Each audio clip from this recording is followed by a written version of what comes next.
Hello Mark, this is Ted. My student number is SO341013. I'm sophomore. Today I'm going to read through Ron Finley, a Jura garden in South Central LA. I live in South Central. This is South Central. Liquor store, fast food, vacant lot. So the city planners, they get together and they figure they're going to change the name South Central to make it represent something else. So they change it to South Los Angeles. Los Angeles. Like this is going to fix what's really going around in the city. This is South Los Angeles. Laughter. Liquor store, fast food, vacant lot. Just like 26.5 million other Americans live in a food desert. South Central Los Angeles, home of the drive-through and the drive-by. Funny thing is, the drive-throughs are killing more people than the drive-bys. People are dying from curable diseases in South Central Los Angeles, for instance.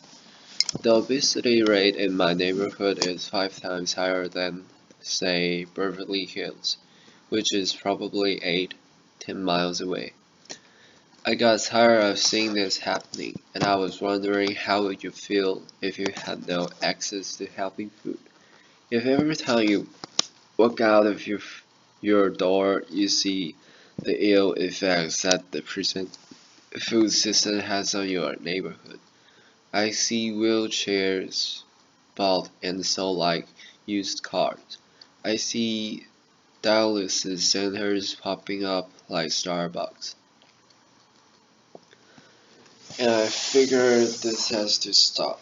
So I figured that the problem is the solution. Food is the problem and food is the solution.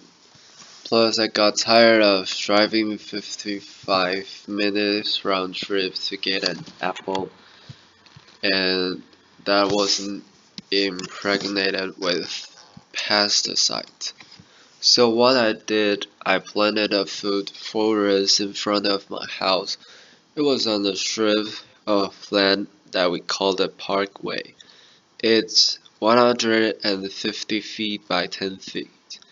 Thing is, it's owned by the city, but you have to maintain it. So I'm like, well, I can do whatever the hell I want since it's my responsibility and I gotta maintain it. And this is how I decided to maintain it. So me and my group, LA Green Grounds, we got together and we started planting my food forest, fruit trees, the whole nine vegetables. What we do, we're paid forward kind of group. We're composed of gardeners from all walks of life for all of our city, and it's completely volunteer. And everything we do is free, and the garden it was beautiful. And then somebody complained the city came down on me and basically gave me a citation saying that I had to remove my garden, which this citation was turning into a warrant. And I'm like, come on, really? A warrant for planting food on a piece of land that it could care less about after. And I was like, well, burn it. Because this sign wasn't coming up, so LA Times got a hold of it. Slee Lopez did a story on it and talked to the councilman. And one of the Green Grounds members put up a petition on Charge.organization, and with 900 signatures, we're a success. We had a victor on our hands. My councilman even called in and said how they endorse and love what we're doing. I mean, come on, why wouldn't they? LA leads the United States in vacant lots the city actually owns. They own 26 square miles of vacant lots, that's 20 Central Parks. That's enough space to plant 725 million tornado plants. Why the hell will they not okay this? Growing one plant will give you 10,000 seeds.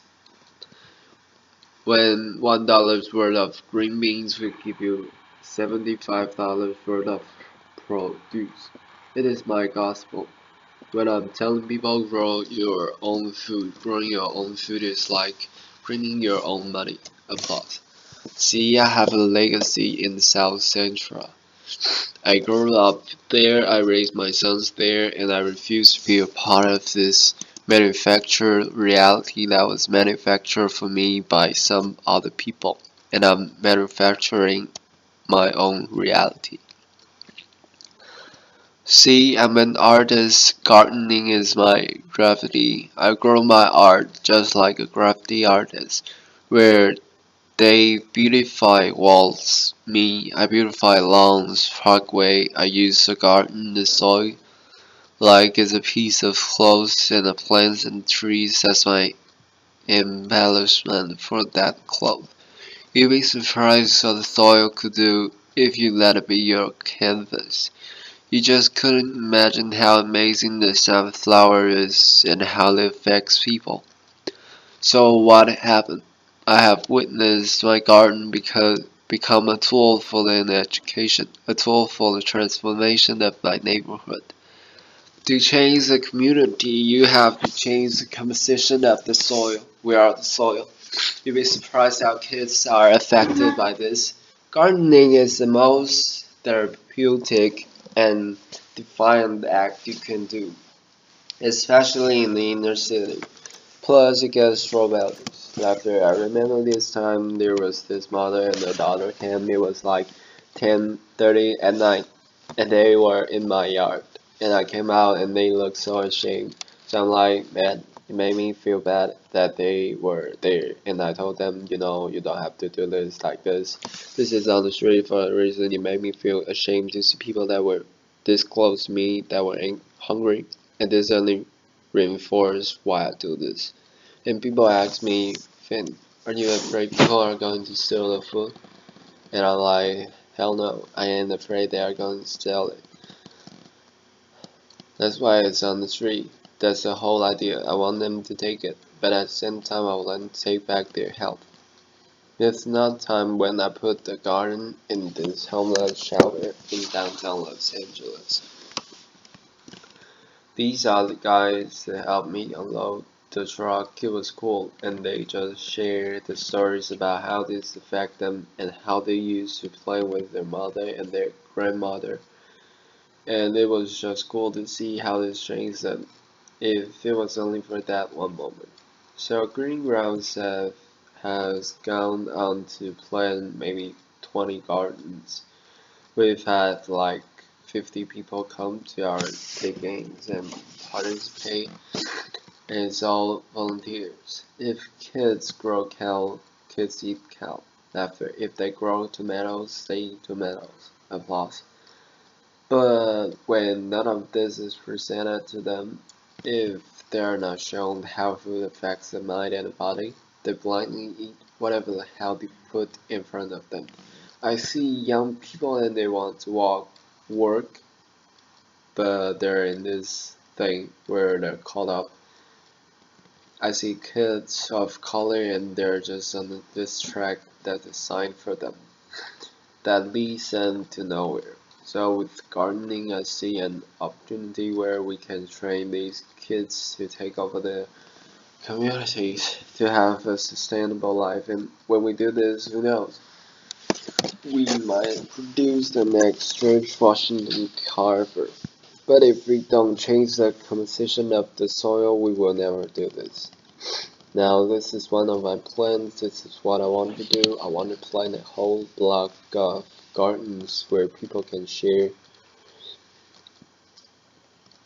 People can share in food in the same block. I want to take shipping containers and turn them into healthy cafes. Now, don't get me wrong. I'm not talking about no free shit.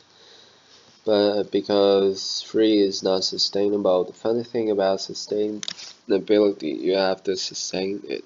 Laughter, applause. What I'm talking about is putting people to work and getting kids off the street and letting them know the joy, the pride and the honor in growing your own food open in farmers markets. So what I want to do here, we gotta make this sexy. So I wanted us all to become evolutionary renegades.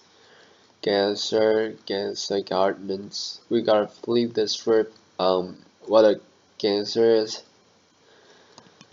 If you ain't a garden, you ain't gangster. Got gangster with your shovel, okay? And that'll be your weapon of choice. Applause. So basically, you want to meet with me, if you want me, don't call me. If you want to sit around in cushy chairs and have a meeting when you talk about doing some shit. Where you talk about doing some shit, you want to meet with me. Come to the garden with your shovel so we can play some shit. Peace, thank you, applause, thank you, applause.